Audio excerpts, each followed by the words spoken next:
এক ডাক্তার বলে দিছে বাঁচতে হলে আর কোনোদিন মিষ্টি খাওয়া যাবে না, 30 বছরের জন্য মিষ্টি খাওয়া ছেড়ে দিছে।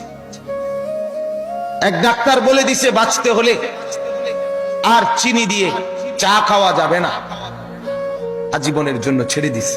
আমাকে বাঁচতে হবে। তাহলে আপনাকে যদি শুধু হায়াতে বাঁচতে হয়, আপনাকে তো জাহান্নাম থেকেও বাঁচতে হবে।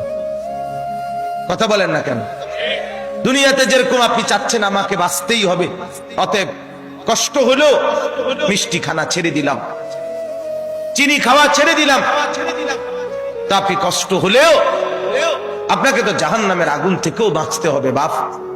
তো সেই জাহান্নামের আগুন থেকে বাঁচতে হলে আল্লাহ এবং তার রসুলের নিষেধগুলোও তো ছেড়ে দেওয়া উচিত, গুনাহ তো ছেড়ে দেওয়া উচিত বাপ। আফসোসের বিষয়, একই ব্যক্তি নিজের এই সাইড বোঝে, ওই সাইড বোঝে না।